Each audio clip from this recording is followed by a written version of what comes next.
Bueno, seguimos una diapositiva de Ivo. Decía que esto tampoco es normal hoy en día. Cuando alguien te diga que Star Wars no es propio de las élites preparadas, también hay que decirle de qué siglo me estás hablando, ¿no? Hoy en día la cosa no se define por alta o baja cultura. A mí me gusta definir, y seguro que un sociólogo puede dar más enjundia con esta, mainstream contra underground. Parece que el señor Kanye West, por ser un género minoritario en un principio, como es el rap, que no está en los medios mainstream, debería ser considerado underground, igual que la música que nos llega por este canal, por Radio 3. Igualmente Bisbal, y la música que son las partes principales, tiene un marchamo de estar destinada al gran público. Pues ¿quién define todo esto? Primero hay diferencias geográficas. Si Bisbal da un concierto en Nueva York, no mete ni al 10% de la gente que puede meter allí Kanye West. ¿Quién es el underground y quién es el mainstream? Aquí pasaría al revés. Pero el otro día, un grupo que sonaba en las partes principales tocó en la misma sala un día después en Madrid que un grupo que suena en Radio 3, y el grupo de Radio 3 metió 3 veces más personas. ¿Quién es el mainstream y quién es el underground? Eso está muy difuso. Yo creo que, yo me atrevo a decir que lo define el canal, de alguna forma, y no es una definición, no quiere ser elitista. El underground está dirigido a una minoría, pero porque tiene gustos que no son de la mayoría, o yo me atrevo a decir que no han llegado. La música de Radio 3, si sonara en los canales principales, yo creo que la escucharía más gente y habría más gente a la que le gustara. Pero o sea, que se queda en ese canal, en un canal especializado. Que lo escuche el público al que lo suele escuchar hip hop o pop independiente español o algo por el estilo. Aquí no hablamos de élites, hablamos de minorías también. Es un poco un remix de las dos definiciones anteriores, ¿no? Pero la distinción no depende estrictamente del número de personas que gustan de ese arte. ¿Y hoy Star Wars qué es? Yo lanzo la pregunta, a ver si alguien la puede decir. ¿Star Wars es underground o es mainstream? Cuando yo iba al instituto, no hace tanto de eso, unos 15, 20 años, cuando yo iba al... ¿Podemos tener el libro? Vamos a ver eso. Cuando yo iba al instituto, Star Wars era una afición muy minoritaria. No os digo ya Star Trek, que es otra cosa que me gusta. En España, aunque cuando se junta la gente de la 501, cuando se juntan los clubes o cuando se junta la gente, son legión, nunca mejor dicho en el caso de la 501, no dejaba de ser, muchas gracias, no dejaba de ser en aquella época una afición minoritaria. Te ponías el telediario y no te hablaban de Star Wars. Cuando salieron las películas nuevas, con el episodio 1, 2 y 3, pues empezó a cambiar un poquito la cosa, empezaron a hacer un poquito más de caso. Y de repente la gente que teníamos 15 años cuando íbamos al instituto, ahora teníamos 30, de alguna forma nuestros gustos empezaban a ser tendencia, pues también por un tema generacional, ¿no? Ocupábamos los puestos de programadores de la cadena 4 o de los medios mayoritarios, ¿no? Incluso empezábamos a ser publicistas y las agencias de publicidad descubrían que metiendo una espada láser en tu anuncio de Navidad, la gente lo circulaba por internet más que si no la metías, ¿no? Así que bueno, que ahí está un poquito la cosa, que yo creo que, bueno, por mojarme, ¿no? por decir algo, y espero que me lo discutáis después, Star Wars empezó siendo underground, en el caso de España, y ha saltado al mainstream. Yo creo que en el caso de Estados Unidos y los países anglosajones nunca ha dejado de ser mainstream. Algo que vende en taquilla, lo que vendió Star Wars en el 77, no puede ser considerado underground. Aunque luego una minoría de fans acérrimos fueran los que se organizasen, los que hicieran convenciones, los que hicieran fanzines, los que empezasen a invitar actores para hablar y para contestar preguntas. Esa forma de entender la ficción sí que puede ser underground, pero no Star Wars como fenómeno. Así que la próxima vez que os digan que Star Wars no es cultura por ser, porque no es alta cultura, y es que se acaba, ¿no? Entonces cualquier músico de Sonido Radio 3 no podría ser considerado cultura, y eso seguramente os ayudará a desmontar argumentos. Siguiente mito. Star Wars era un fenómeno cultural en los episodios 4, 5, 6. Después son tan malas las precuelas, o a mí me parecen tan malas, que lo descalifican como fenómeno cultural. Venga, hombre, ojalá solo pasara en Star Wars, ¿no? Ojalá una peli original buena no tuviera que sufrir el tener unas secuelas de tremendas. No quiero mirar a nadie. Vamos a ver. El hecho de que un fenómeno cultural tenga secuelas no quiere decir que no tiene que decir necesariamente que estén estirando el chicle. Puede salirle más o menos bien la jugada, puede plasmarse mejor o peor la visión del autor, en este caso George Lucas, a la hora de hacer la película. Puede gustar a más o menos gente, y esto para gustos colores, estupendo, pero tampoco lo descalifica. El hecho de que la amenaza fantasma sea mala, a mi juicio, el ataque de los clones mejor un poquito mejor y los Sith ya empieza a salir un poquito decente la cosa, que es lo que yo pienso de los 3 primeros episodios, pues no quiere decir que no tengamos... estoy pensando en Regreso al Futuro 2, que muchos dicen que supera la primera, estoy pensando en La novia de Frankenstein, y estoy pensando, quiero decir, un ejemplo de una de las mejores secuelas de la historia, que es esta. Yo personalmente pienso que el Imperio es mucho mejor que cualquier episodio 5 o el episodio 6, perdón, el episodio 4 o el episodio 6. Siguiente mito con el que nos tiran la cabeza. Star Wars no es cultura porque es un negocio. Pero bueno, ¿qué tontería es esta? Todo lo que genere una industria alrededor, todo lo que pueda ser artísticamente válido y rentable, ya no es cultura. No me parece un argumento serio. Mi profesión, lo que pone en mi tarjeta cuando me presento es gestor cultural, que es muy aburrido, pero es una forma seria de decir que me dedico a organizar actos culturales. Esos actos tienen que ser rentables, incluso cuando se hace una institución. Es que eso no hay manera de defenderlo. Mira, yo he puesto ahí las figuritas de Kenner aposta, ¿no? Yo creo que los que seáis aficionados y conocéis la historia de Star Wars sabéis la historia de estos muñecos. Mi padre tuvo que comprarme muchos de pequeño, o sea, me encantaban. Por ahí tengo el maletín con la cara de Darth Vader todavía en mi casa. Estos muñecos, la casa Kenner fue de las primeras empresas, si no la primera, que le compró a Lucas la idea del merchandising. George Lucas, como digo, era muy celoso de tener el control sobre su obra. Vale que tenía que jugar en el estadio de las grandes corporaciones, de una major como la Fox, para que su película tuviera distribución al gran público, pero retuvo los derechos sobre las secuelas y los derechos de merchandising, que en el año 77, cuando salió esto, era una cosa casi inaudita. Las películas no solían generar merchandising, habría pósters, habría una camiseta, pero no era el aluvión de tazas, juguetes, sábanas, chupetes y todo lo que vino después. Y la primera de alguna forma es Star Wars. O sea, Star Wars tuvo un éxito en taquilla tremendo, pero si fue un negocio súper rentable, que rompió las reglas del juego y que cambió Hollywood para siempre, no solo en lo artístico, pero de efectos especiales, el legado de industrias Light and Magic, de todo esto también podemos hablar, pero en el negocio puro y duro también cambió las reglas del juego, cuando se inventó de alguna forma el merchandising. Estos objetos de coleccionista pueden ser más fáciles de encontrar hoy en día que en 1978, un año después de sacar la película. Porque la demanda desbordó a la pequeña empresa Kenner. Desbordó. Hubo unas navidades, 2 años después de la película, que todavía lo que vendían las jugueterías eran vales para dárselo al niño en Navidad y que en marzo le llegaran sus muñecos, porque no dieron abasto. Tuvieron una rotura de producción, una rotura de esto brutal. Y los niños que les gustaba Star Wars y los no tan niños, pues estuvieron a base de vales porque era imposible encontrarlos, ¿no? Ya digo que a lo mejor es más fácil encontrarlos hoy en día. Pues esto se usa para descalificar Star Wars, en vez de para reconocerle su genio. O sea, ¿qué sería de hoy de Star Trek? ¿Qué sería hoy de Matrix mismo? ¿Qué sería de hoy de otras grandes sagas de cine fantástico? Incluso no de cine fantástico, que generan esta mercadería, ¿no? Que te permiten hacer rentable un producto. De acuerdo que corre el riesgo de pervertirse, de convertirse en una franquicia. El modelo japonés es al revés.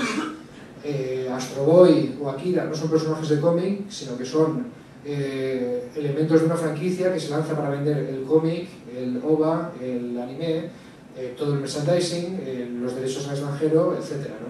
Y de alguna forma el modelo japonés se concibe de integración de mangas, se concibe ya desde pensando en eso. Esto llegó a Hollywood con Star Wars, de alguna forma.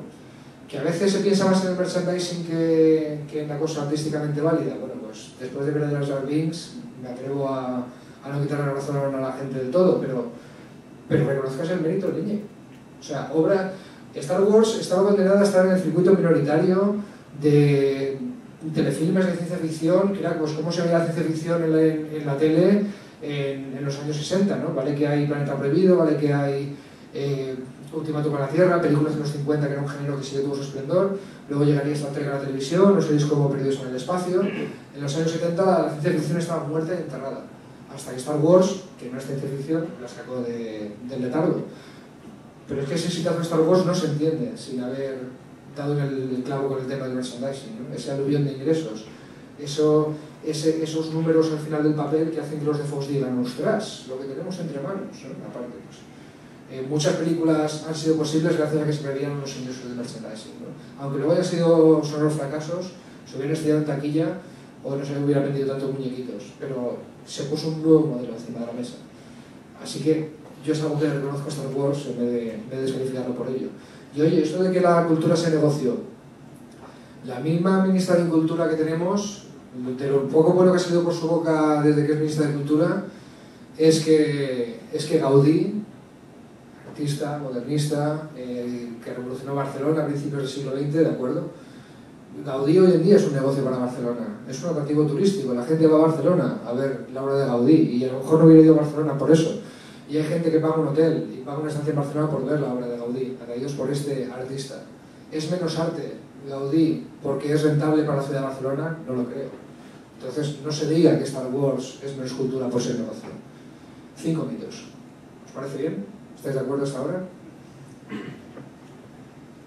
Pues empezamos, ya hemos puesto los mitos, ¿no? O sea, yo ya he salido del armario como aficionado a Star Wars, también como persona que trabaja en el tema de la cultura y persona que le rechinan mucho los dientes cuando le dicen que Star Wars no es cultura. ¿Vale? Ya he dicho por qué. Ahora quiero hablaros de otro fenómeno y espero ver alguna sonrisa de algunas cejas levantadas en el público cuando ponga este fotograma. Lo de Star Wars y Star Trek. Bueno, yo es que, además de haber visto de pequeñito las películas, tener el maletín de Darth Vader con las figuras de Kenner y toda la historia, yo soy trekkie. Incluso si me tuvieran que hacer elegir entre una de las dos, posiblemente me quedaría Star Trek, ¿no? Me quedaría Star Trek. Pero es que tengo que elegir. Ahí hay esta foto graciosa, ¿no? Dos grupos de aficionados vestidos con los trajes de Star Trek o los trajes de Star Wars, haciendo como que se enfrentan, porque ha habido una manía tremenda de querer enfrentarnos los aficionados de estas sagas, ¿no? Ya que esto es el Barça del Madrid, tienes que elegir bando. Yo no lo entiendo, no lo he entendido nunca, ¿no? O sea, yo veo dos fenómenos muy complementarios.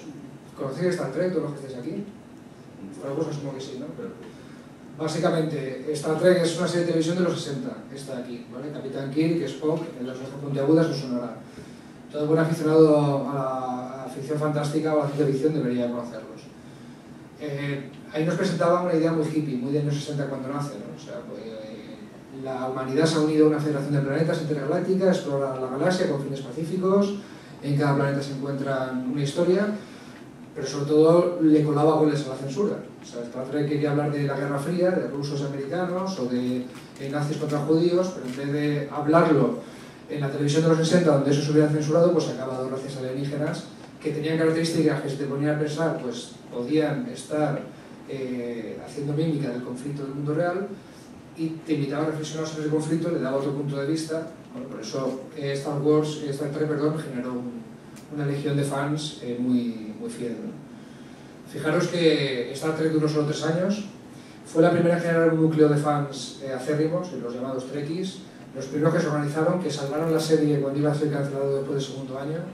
Aluvión de cartas hizo que diera un tercer año, pero no pudo ir más allá. Son esa primera experiencia, ¿no?, de fans organizados. Durante los primeros 70, esos fans echan de menos la serie, se multiplica ese número de fans porque en Estados Unidos entonces, después de emitirse esto en la CBS o en la cadena de la Paramount que tuvieron, no me acuerdo cuál era, se sindicó a un montón de teles locales, regionales, estatales de Estados Unidos, o sea, se puso a reponerse durante los años 70 a saco, y entonces mucha gente que no la había visto en los 70 la vio. Y se generó un grupo de fans que echaban de menos la serie. Y empezaron a organizar las convenciones. O sea, las convenciones, de alguna forma, el primer grupo de fans de un fenómeno de la cultura popular, así de masas y tal, que se organizó fue el de Star Trek. Las convenciones eran un grupo de fans que ponía dinero para traer a los actores, para pagar el viaje, y reunirse con ellos, hacerles preguntas. Algunos empezaron a hacer fanzines, incluso escribir sus propias novelas, ¿no?, sobre la serie, se juntaban. La verdad es que a finales de los 70 había un proyecto para hacer una segunda serie de Star Trek. Se iba a llamar Star Trek Fase 2. Iba a continuar un poco las historias aquellas. Oye, gente que la echa de menos, esto puede ser rentable, no estaban convencidos. Entonces ocurrió que en el 77, un chaval joven de Modesto, California, llamado George Lucas, nos propone Star Wars y pega el pelotazo. Entonces dicen, ostras, pues entonces lo que hay que hacer es una película de Star Trek. O sea, los Trekkies siempre estaremos agradecidos al éxito de Star Wars por muchas tonterías que se digan en los medios y se nos quiere enfrentar, porque sin el éxito de Star Wars no hay Star Trek. Nos habíamos quedado en una serie de hippies de los años 60. Y de ahí empezaron a ver una franquicia de 10 películas, una serie nueva a finales del 80, la nueva generación, 2 series en los 90, una en el 2000, una serie de dibujos animados con las voces de los actores originales, etcétera, etcétera, etcétera. Hoy Star Trek que ha significado mucho para nosotros está de capa caída. No hay serie en la tele ahora mismo, pero sí que se ha querido, sí que es un fenómeno vivo. Por lo menos en Estados Unidos siempre ha tenido un circuito de convenciones tan estable como el de Star Wars. Algunos fans super acérrimos lo defienden con uñas y dientes, que se comprarán el merchandising, aunque sea, no sé, un cubo de basura con el logo del Enterprise, pero se lo van a comprar. Es un fenómeno vivo, aunque no se estaba generando nuevo material. En España esto nos cuesta entender. En España aquí el fenómeno mayoritario, el que ha estado en los medios mayoritarios y no dejado de estar, ha sido Star Wars. Cuando se estrena una nueva peli de Star Trek no suele salir en el telediario. Cuando se estrena una peli de Star Wars están hablando de ella una semana. No tenemos un número de Trekkies en España como para compararnos a la afición de Star Wars, ni mucho menos, ¿no? Ahora sí, a verlos a ellos, Hicimos nuestros clubes, hicimos nuestra federación de clubes y hoy en día hay una convención estable que se llama Spatrek, que intenta evitar el éxito de Star Wars quedándose en algo super underground, no ha llegado al mainstream. Eso sí, cuando... Otra relación entre las dos sagas, ¿no? O sea, sabéis que ahora se están haciendo nuevas películas de Star Wars.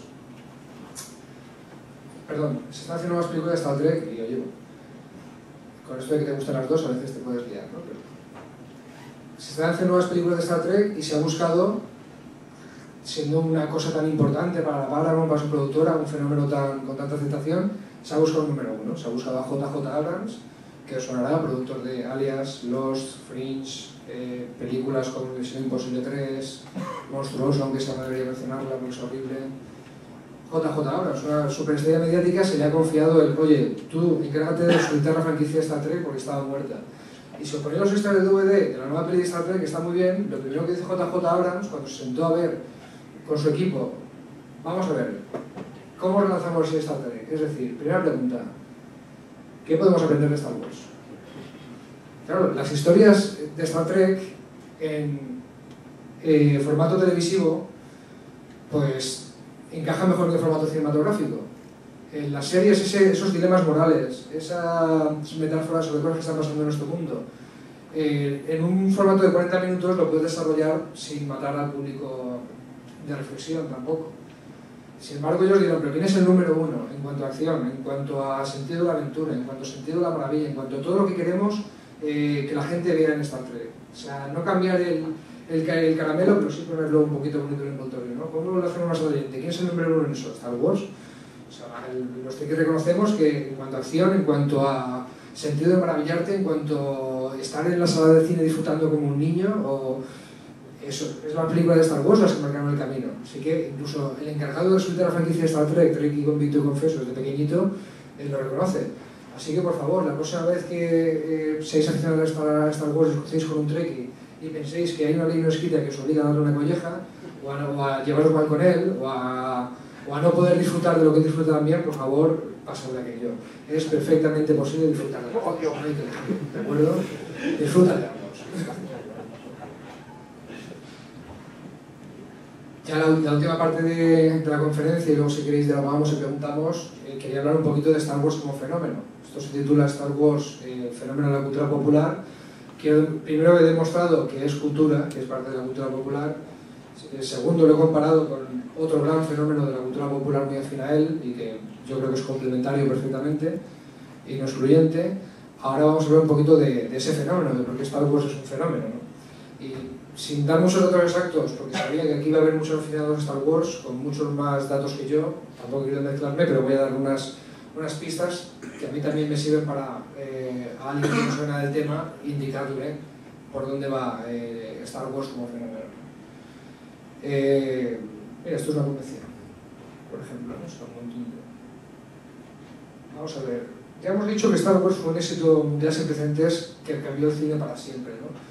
Estas son las cifras de taquilla, esto es de cuando se estrenó en el 77, Una nueva esperanza, lo que ahora se llama episodio 4, lo que recaudó el primer fin de semana, todo lo que llegó a recaudar en total en Estados Unidos, a nivel mundial y el presupuesto que tenía, ¿vale? O sea, estas cifras y estas recaudaciones eran inauditas en la historia del cine.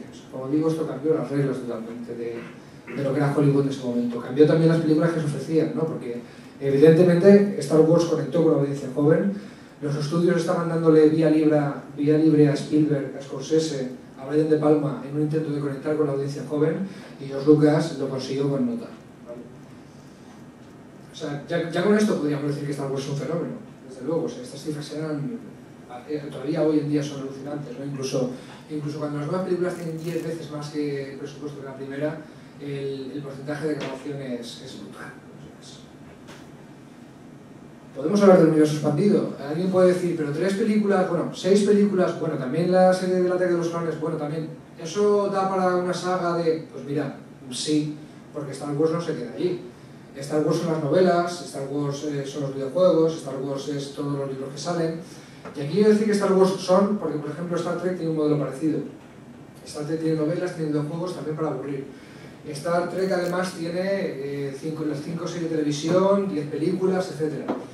Lo que pasa es que en Star Trek lo que es canon, es decir, ¿qué es historia principal? O sea, si en un libro se dice que Spock de pequeño, no sé, jugaba al fútbol, pero en las películas no se dice, lo que dice el libro tiene razón, es parte de la biografía oficial del personaje. La regla en Star Trek es que lo que se ve en pantalla es lo que cuenta. Lo de los libros está muy bien, puede inspirar futuras historias que se ven en la pantalla, pequeña o grande, pero no son canon, no son historia oficial. Aún así hay novelas y videojuegos y historias de fans para aburrir. Sin embargo, en Star Wars, por regla general, las novelas sí que son canon. Se habla del universo expandido por ahí. Incluso se ha continuado la historia después del retorno del Jedi. Incluso se ha contado la historia de la Antigua República antes de la Amenaza Fantasma. Y se seguirá contando. Y habrá mogollón de novelas, y habrá mogollón de cómics, incluso empieza a haber series de dibujos animados que no están contando eso. Incluso en los videojuegos salen personajes, salen situaciones que acaban considerándose parte de la historia oficial de Star Wars. Quien quiere escribir la historia oficial del universo de Star Trek, por ficticia que sea, se va a las películas de las series y la puede sacar de allí.